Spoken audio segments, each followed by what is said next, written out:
Hi friends, welcome to SNMM education tech YouTube channel. So friends, మనం ఈరోజు క్లాస్లోకి వెళ్ళే ముందు ఈరోజు క్లాస్ గురించి కొన్ని ఎగ్జాంపుల్ చెప్పుకుందాం. మీరు ఎప్పుడైనా టీ తాగారా? మీరు ఎప్పుడైనా కాఫీ తాగారా? మీరు ఎప్పుడైనా ఇటలీకి వెళ్ళారా? మీరు ఎప్పుడైనా చేప తిన్నారా? సో ఇటువంటి క్వశ్చన్స్ అనేవి మనం ఎదుటి వాళ్ళని ఎక్కువగా అడుగుతూ ఉంటాం ఫ్రెండ్స్. సో ఇటువంటి క్వశ్చన్స్ని మనం ఇంగ్లీష్లో ఏ విధంగా అడగాలన్నదే ఈరోజు క్లాస్ ఫ్రెండ్స్. ఓకేనా? సో ఫ్రెండ్స్, ఈ వీడియోని ఎండ్ వరకు చూడండి. ఓకేనా? సో క్వశ్చన్ అనేది ఏ విధంగా అడగాలి అండ్ దానికి సమాధానం ఏ విధంగా ఇంగ్లీష్లో చెప్పాలనే దాని గురించి క్లారిటీగా చెప్తాను ఫ్రెండ్స్. ఓకేనా? సో ఫ్రెండ్స్, ఈ వీడియో మీకు నచ్చినట్లయితే లైక్ చేయండి అండ్ మీ ఫ్రెండ్స్కి షేర్ చేయండి ఫ్రెండ్స్, మీకు వీలైతే. అండ్ ఇటువంటి మరిన్ని ఇంట్రెస్ట్ టాపిక్ కోసం ఆ ఛానల్ని సబ్స్క్రైబ్ అయితే చేయండి ఫ్రెండ్స్. సో ఇంక లేట్ చేయకుండా క్లాస్లోకి వెళ్ళిపోదాం. సెంటెన్స్ అనేది ఈ విధంగా ఫామ్ చేయాలి. Have, has, subject, ever, past, participle.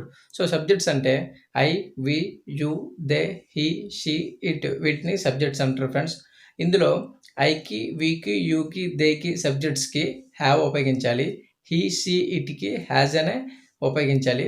ఓకేనా? Next ever, next participle, V3 అనేది మనం ఉపయోగించాలి ఫ్రెండ్స్. సో ఇప్పుడు ఈ ఫామ్లో ఉపయోగించి కొన్ని సెంటెన్స్ అనేవి ఇప్పుడు మనం చూద్దాం. Have you ever eaten fish? మీరు ఎప్పుడైనా చేప తిన్నారా? Have you ever fall in love? మీరు ఎప్పుడైనా ప్రేమలో పడ్డారా? Have you ever gone to Italy?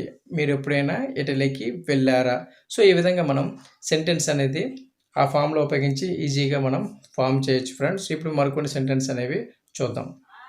Have you ever seen this movie? మీరు ఎప్పుడైనా ఈ సినిమా చూసారా? Have you ever come to this place? మీరు ఎప్పుడైనా ఈ ప్రదేశానికి వచ్చారా? Have you ever brought? మీరు ఎప్పుడైనా తీసుకువచ్చారా? సో ఈ విధంగా మనం చాలా సెంటెన్స్ అనేవి ఈజీగా ఫామ్ చేయొచ్చు ఫ్రెండ్స్. సో మరికొన్ని సెంటెన్స్ అనేవి చూస్తే మీకు ఇంకొంచెం క్లారిటీ అనేది వస్తుంది friends.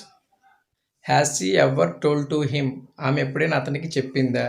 Has she ever cut vegetables? ఆమె ఎప్పుడైనా కూరగాయలను కత్తిరించిందా?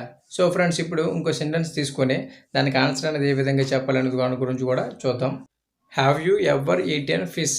మీరు ఎప్పుడైనా చేప తిన్నారా? Yes, I have eaten fish several times. అవును, నేను చాలాసార్లు చేపలు తిన్నాను. సో ఈ విధంగా మనం సెంటెన్స్ అనేది దానికి ఆన్సర్ చేయొచ్చు ఫ్రెండ్స్. ఓకేనా? ఇప్పుడు దానికి నెగిటివ్ సెంటెన్స్ కూడా మనం చెప్పచ్చు ఫ్రెండ్స్. చూడండి కింద రాసాను, ఐ హ్యావ్ నెవర్ ఈటెన్. నేను ఎప్పుడు తినలేదు. సో ఈ విధంగా మనం ఈరోజు క్లాసులో చెప్పుకున్న దానికి ఆన్సర్ అనేది చేయొచ్చు. అలాగే నేను తినలేదు, ఎప్పుడు తినలేదు అని చెప్పడానికి కూడా I have never eaten fish, ఈ విధంగా కూడా మనం చెప్పుకోవచ్చు ఫ్రెండ్స్. సో ఫ్రెండ్స్, ఈ వీడియో మీకు నచ్చినట్లయితే లైక్ చేయండి అండ్ మీ ఫ్రెండ్స్కి తప్పకుండా షేర్ చేయండి ఫ్రెండ్స్. అండ్ ఇప్పటివరకు నా ఛానల్ని ఎవరైనా సబ్స్క్రైబ్ చేసుకోకపోతే నా ఛానల్ని సబ్స్క్రైబ్ చేసుకోండి. అలాగే పక్కన ఉన్న బెల్ ఐకాన్ క్లిక్ చేయడం ద్వారా నేను పెట్టే ప్రతి వీడియో అనేది మీకు నోటిఫికేషన్ రూపంలో వస్తుంది ఫ్రెండ్స్. Thanks for watching.